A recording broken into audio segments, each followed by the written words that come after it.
सुप्रभात एमपी, मैं हूं आपके साथ अवंतिका श्रीवास्तव। आज का दिन मध्य प्रदेश के लिए बेहद खास, क्योंकि आज केंद्रीय गृह मंत्री अमित शाह मध्य प्रदेश को सौगात देने वाले हैं। अमित शाह भोपाल में एमबीबीएस की हिंदी में लिखी किताबों का विमोचन करेंगे। वहीं ग्वालियर में शाह एयरपोर्ट के नए टर्मिनल का शिलान्यास करेंगे। शाह के दौरे की तैयारियों को भी पूरा कर लिया गया है।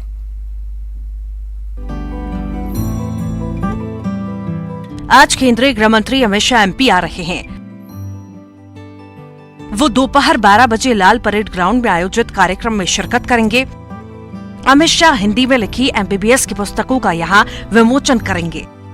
एमबीबीएस के पहले साल के कोर्स को एक्सपर्ट की टीम ने हिंदी में तैयार किया है। भोपाल में सुरक्षा के पुख्ता इंतजाम किए गए हैं। अमित शाह की सुरक्षा में करीब 1000 जवान तैनात रहेंगे। इस कार्यक्रम में शिरकत करने के बाद अमित शाह ग्वालियर जाएंगे।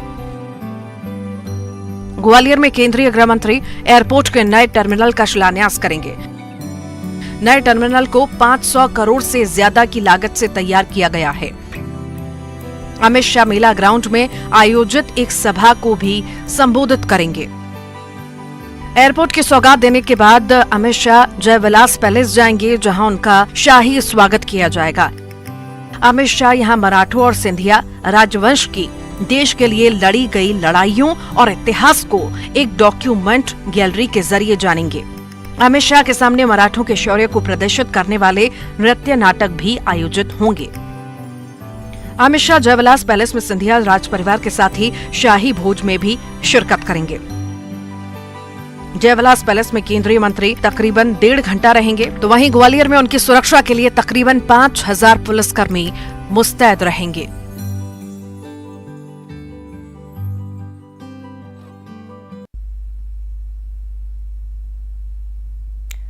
तो ये आपको पूरी तैयारी हम बता रहे हैं। गृह मंत्री अमित शाह किस तरह से मध्य प्रदेश में होंगे, क्या क्या कार्यक्रम भोपाल और ग्वालियर में होंगे, किस तरह से तमाम जो कार्यक्रम है उसमें बड़ी सौगात गृह मंत्री की तरफ से दी जाएगी। तो केंद्रीय गृह मंत्री अमित शाह आज मध्य प्रदेश के दौरे पर। आज एमबीबीएस की पढ़ाई हिंदी में जिसकी शुरुआत होने वाली है। मध्य प्रदेश पहला राज्य होगा पूरे देश में जहां से इसका आगाज होगा। साथ ही ग्वालियर में एयरपोर्ट के नए टर्मिनल का लोकार्पण शिलान्यास केंद्रीय गृह मंत्री अमित शाह के हाथों हो रहा है। तो 2 बड़े कार्यक्रम, एक भोपाल में एक ग्वालियर में, और दोनों ही कार्यक्रम को लेकर जो सुरक्षा व्यवस्था है वो चाक चौबंद है।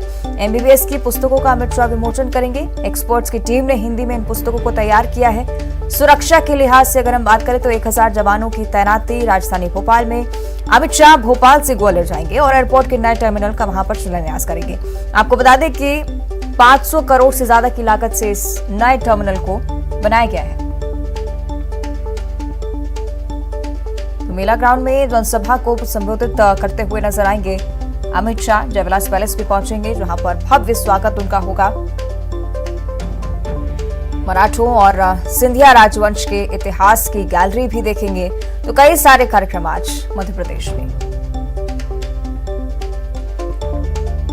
तो ग्वालियर की भी जानकारी आपको दे देते हैं। भारतीय इतिहास में आज का दिन दर्ज होने वाला है। सिंधिया के जयविलास महल में महारानी लक्ष्मीबाई, जयविलास पैलेस की नवनिर्मित हिस्टोरिकल गैलरी में रानी लक्ष्मीबाई स्थापित की गई हैं। आज केंद्रीय गृह मंत्री अमित शाह लोकार्पण करेंगे इस गैलरी का। हिस्टोरिकल गैलरी में देश के 300 मराठा राजघरानों के शौर्य को दिखाया गया है। गैलरी में रानी लक्ष्मीबाई सहित पूरे परिवार की शौर्य गाथा शामिल है।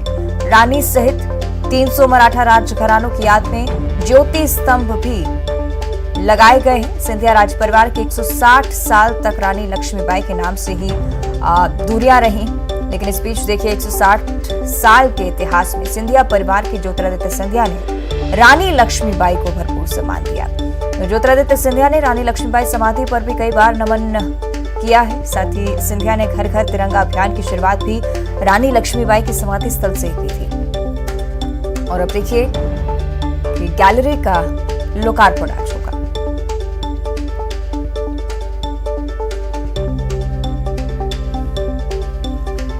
चलिए, अमित शाह आज मध्य प्रदेश में होंगे, क्या कुछ कार्यक्रम होंगे, किस तरह की व्यवस्था है। हमारे दोस्त सहयोगी वासु चौधरी भोपाल से हमारे साथ लाइव जुड़ रहे हैं। साथ में है सुशील कौशिक जो कि ग्वालियर से हमारे साथ लाइव जुड़े हुए हैं।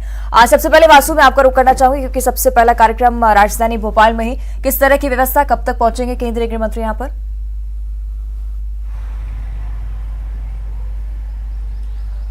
बिल्कुल, देखिए अमित शाह का बहुत महत्वपूर्ण आज का दौरा है और भोपाल में भी एक इतिहास बनेगा और ग्वालियर में भी इतिहास बनेगा और इन तमाम कार्यक्रमों को लेकर जो तैयारियां हैं वो पूरी हो चुकी हैं। कल देर शाम भोपाल के लाल परेड मैदान पर अमित शाह के कार्यक्रम को लेकर फाइनल रिहर्सल भी की गई, जिसमें चिकित्सा शिक्षा मंत्री विश्वास सारंग समेत तमाम जो आला अधिकारी हैं जो इस पूरे कार्यक्रम का मैनेजमेंट संभाल रहे हैं वो सारे लोग मौजूद रहे। आज सुबह 11 बजे भोपाल के स्ट्रीट हैंगर पर अमित शाह पहुंचेंगे, जहां से हेलीकॉप्टर के जरिए वो भोपाल के लाल परेड मैदान आएंगे, जहां पर हिंदी में एमबीबीएस की पढ़ाई का शुभारंभ वो करते हुए नजर आएंगे। इससे पहले स्ट्रीट हैंगर पर मुख्यमंत्री शिवराज सिंह चौहान, बीजेपी के प्रदेश अध्यक्ष वी.डी. शर्मा और मध्य प्रदेश सरकार के तमाम सारे मंत्री और भाजपा के जो पदाधिकारी हैं वो उनका स्वागत करेंगे। स्ट्रीट हैंगर से हेलीकॉप्टर के जरिए वो लाल परेड मैदान पर पहुंचेंगे और 12 बजे लाल परेड मैदान पर हिंदी में एमबीबीएस की पढ़ाई का जो पूरा कार्यक्रम है उसका शुभारंभ होगा। जो 3 किताबें एमबीबीएस फर्स्ट ईयर के लिए तैयार की गई हैं हिंदी में, जिनमें एनाटॉमी की किताब शामिल है, फिजियोथेरेपी की किताब शामिल है और बायोकेमिस्ट्री की किताब शामिल है। इन तीनों ही किताबों का अमित शाह विमोचन भी करेंगे और इसके साथ ही छात्र छात्राओं को, आम जनता को संबोधित करते हुए नजर आएंगे। करीब 1 से 1.5 घंटे का ये पूरा कार्यक्रम रहने वाला है। उसके बाद 50 मिनट का जो कार्यक्रम है अमित शाह का राजधानी भोपाल में, यानी कि 1 बजे के बाद 2 बजे तक का जो कार्यक्रम है वो रिजर्व रखा गया है। संभवतः इस दौरान वो मध्य प्रदेश को लेकर महत्वपूर्ण जो बैठक है, महत्वपूर्ण जो बातचीत है वो मुख्यमंत्री शिवराज सिंह चौहान और अन्य जो मंत्रिमंडल के सदस्य हैं, बीजेपी के पदाधिकारी हैं, उनके साथ यहां पर करेंगे। हालांकि इसका जिक्र उनके कार्यक्रम में नहीं है, यह आरक्षित कार्यक्रम उनका रहने वाला है।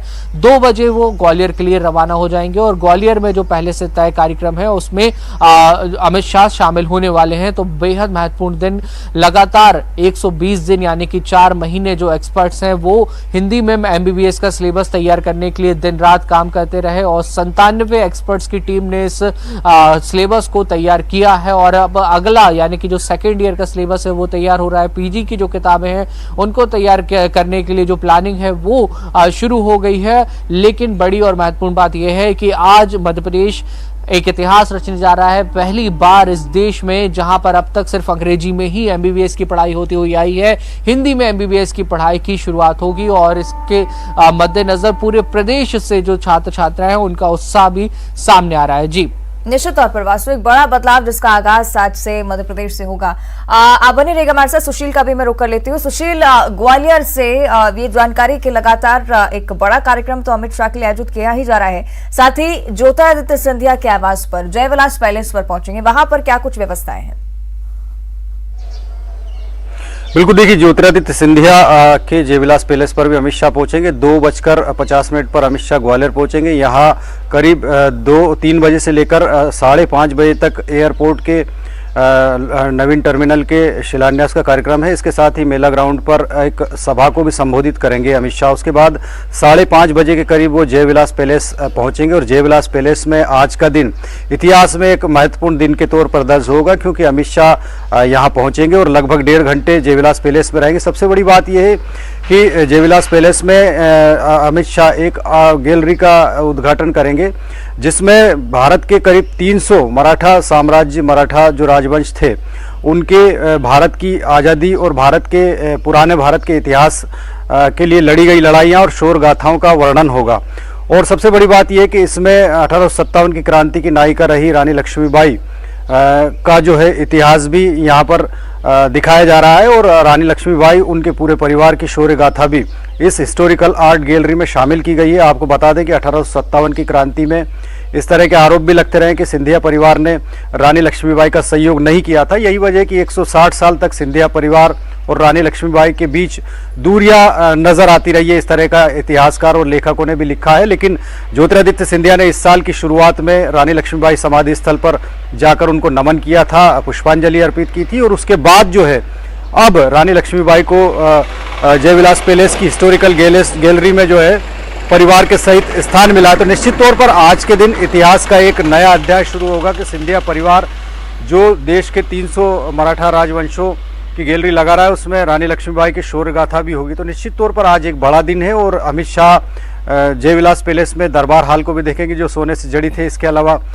जो डाइनिंग टेबल है, डाइनिंग हॉल है, वहाँ अमित शाह जाएंगे जहाँ भोज करेंगे और इसमें सबसे खासियत यही है कि जो सिंधिया राष्ट्र परिवार के वक्त जो यहाँ पर ट्रेन चांदी की है जिसके ज़रिए भोजन परोसा जाता था, और उम्मीद है कि उसी ट्रेन के ज़रिए आज अमित शाह को यहाँ भोजन कराया जाएगा। इसके अलावा अमित शाह पूरे इसका वैभव भी देखेंगे जय विलास का, साथ ही यहाँ मराठों की शौर्य गाथा को प्रदर्शित करने वाली एक नृत्य नाटिका भी आयोजित होगी। तो करीब एक बड़ा कार्यक्रम है और इतिहास भी दर्ज होगा कि 450 करोड़ से ज़्यादा का एयरपोर्ट टर्मिनल ग्वालियर को मिलने वाला है। इसके अलावा रानी लक्ष्मीबाई जय विलास पैलेस में सम्मान के साथ स्थान पा रही है। कई विरोधाभास भी पहले रहे हैं इतिहास की अगर दृष्टि से देखें, लेखकों की दृष्टि से देखें तो निश्चित तौर पर एक ग्वालियर के लिए, मध्य प्रदेश के लिए आज बड़ा दिन होगा जो ग्वालियर में अमित शाह का दौरा होगा उसके साथ ही। चलिए, कुल मिलाकर यानी कि सुशील कह सकते हैं कि आज मध्य प्रदेश के लिए बदलाव का दिन है। ना सिर्फ एक ऐसी योजना जिसका आगाज होने जा रहा है, बल्कि एक ऐसी नई बदलाव की लहर जो कि मध्य प्रदेश से आगाज होते हुए देश के अलग अलग स्तरों तक पहुंचेगी। शुक्रिया आपका वासु। सुशील, आपका भी बहुत बहुत धन्यवाद ये जानकारी हम तक पहुंचाने के लिए। तो अमित शाह का इंतजार रहेगा, दोपहर 12 बजे का समय बताया जा रहा है जब वो मध्य प्रदेश में पहुंचेंगे।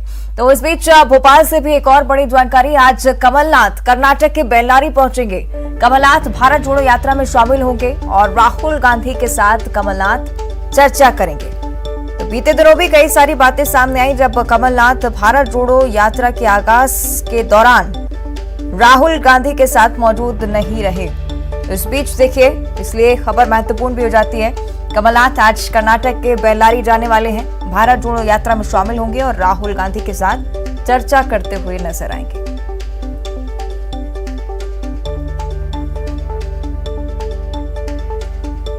कमलनाथ आज कर्नाटक के बेल्लारी पहुंचेंगे। भारत जोड़ो यात्रा जो कि लगातार जारी है, कल सीएम भूपेश बघेल ने भी शिरकत की भारत जोड़ो यात्रा में, और आज देखिए कमलनाथ का पहुंचना हो रहा है। राहुल गांधी के साथ कमलनाथ चर्चा करेंगे।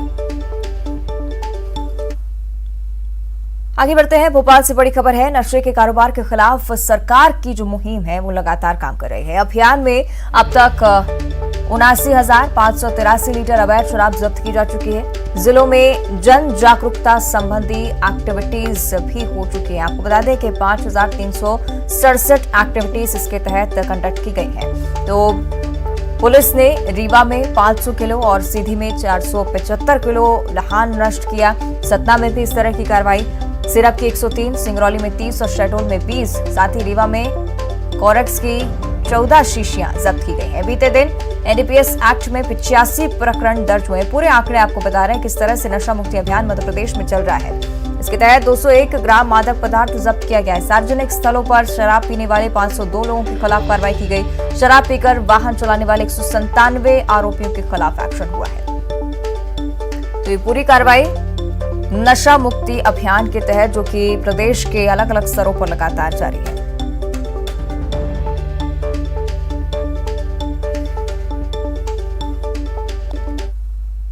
और ग्वालियर से एक और बड़ी खबर, महल गेट के सामने ट्रक पलटा है। महल गेट के सामने धनिया से भरा हुआ ट्रक पलट गया। महल गेट के सामने थीम रोड पर देर रात का यह हादसा है। प्रशासन ने घायल ड्राइवर को अस्पताल भिजवाया है। नगर निगम ने रात में ट्रक को हटवा भी दिया। ग्वालियर से देखिए तस्वीरें सामने आई हैं इस हादसे की। महल गेट के सामने ट्रक पलटा है। प्रशासन ने घायल ड्राइवर को तत्काल अस्पताल में भर्ती करवाया। रात के वक्त का ये हादसा है, तस्वीरें आपकी टीवी स्क्रीन पर।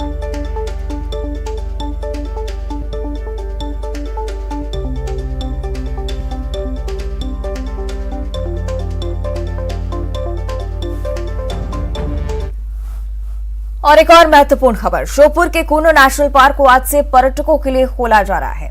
कूनो के 3 में से 2 गेट खोले जा रहे हैं। टिकटोली का गेट फिलहाल बंद रहेगा। कूनो जाने वाले पर्यटक हिरण, सांभर, नीलगाय, बारहसिंगा सहित तमाम जीवों को देख सकेंगे। हालांकि पर्यटक अभी चीते नहीं देख पाएंगे। नामीबिया से लाए गए चीतों का क्वारंटाइन समय आज पूरा हो रहा है, लेकिन टास्क फोर्स के अधिकारियों की बैठक नहीं हो पाने की वजह से चीतों को फिलहाल बड़े बाड़े में शिफ्ट नहीं किया जा रहा।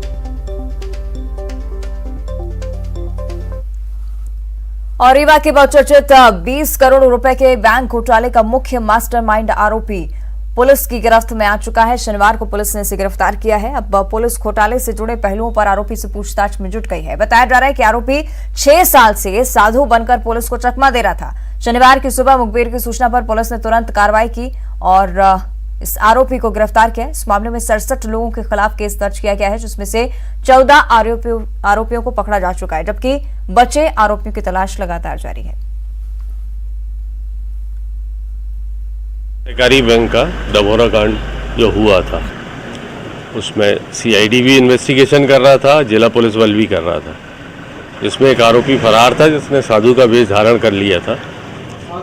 पुलिस अधीक्षक महोदय को मुखबिर ने सूचना दी कि ये यहाँ पे है, तो जिसके तारतम्य में सीआईडी की टीम को भेज करके एसपी साहब द्वारा इसको पकड़ाया गया। इन्वेस्टिगेशन अभी भी जारी है। यह मामला मार्च 2015 में रजिस्टर्ड हुआ था 24 आरोपियों के खिलाफ, जिसमें 16 करोड़ 54 लाख रुपए का गबन था डभौरा ब्रांच से। सीबीएस प्रणाली कोर बैंकिंग सिस्टम जब लागू हुआ मैनुअल से, तब एक गिरोह बनाकर बैंक का पैसा खातेदारों के खातों में ट्रांसफर करके उसका आहरण कर लिया गया। इस तरह 16 करोड़ 54 लाख रुपए का आहरण हुआ और इस पैसे को खुर्द-बुर्द कर दिया गया। इसमें मुख्य भूमिका निभाई रामकृष्ण मिश्रा ने। इस प्रकरण में 18 अभियुक्तों को गिरफ्तार किया जा चुका है। इसमें ट्रायल चल रहा है। और इधर अशोकनगर के राजपुर में जुआ खेलते समय पुलिस को देखकर भागता एक युवक को पकड़ा गया। भागने के दौरान युवक नदी में कूद गया था, उसकी मौत हो गई है। करीब 2 दिन बाद युवक के शव को एसडीआरएफ के रेस्क्यू दल ने नदी से बाहर निकाला। बताया जा रहा है कि गुरुवार की दोपहर को पुलिस को सूचना मिली थी कि राजपुर में नदी किनारे कुछ युवक जुआ खेल रहे हैं, जिस पर कार्रवाई करते हुए चौकी प्रभारी अपनी टीम के साथ मौके पर पहुंचे। युवक को आता देख सभी युवक नदी पार कर भाग गए थे, लेकिन एक नदी में डूब गया। और अब खबर इंदौर के मल्हारगंज थाना क्षेत्र से है, जहां एक युवक ने अपनी ही पत्नी की गला घोंटकर हत्या करने की कोशिश की है। दरअसल बेटी की फीस जमा करने को लेकर पति पत्नी के बीच विवाद हुआ था। विवाद इतना बढ़ा कि युवक ने पत्नी का गला घोंट दिया, जिससे महिला बेहोश हो गई। इधर युवक ने अपने ससुराल वालों को यह खबर दे दी कि पत्नी ने सुसाइड की कोशिश की है। करीब 10 दिन वेंटिलेटर पर रखने के बाद महिला को होश आया, तब जाकर उसने पति के खिलाफ मामला दर्ज करवाया है। फिलहाल पुलिस ने मामला दर्ज कर आरोपी पति की तलाश शुरू कर दी है। और इधर उज्जैन क्राइम ब्रांच की टीम ने बेखौफ पिस्टल बेच रहे 2 युवकों को धर दबोचा है। दरअसल क्राइम ब्रांच स्टेशन बदमाशों के खिलाफ लगातार कार्रवाई कर रही है और इस बीच मुखबिर की सूचना पर कोतवाली थाना इलाके में दबिश दी गई। फिलहाल क्राइम ब्रांच अधिकारी का कहना है कि दोनों युवकों से पूछताछ जारी है, जल्द बड़े रैकेट का पर्दाफाश करेंगे।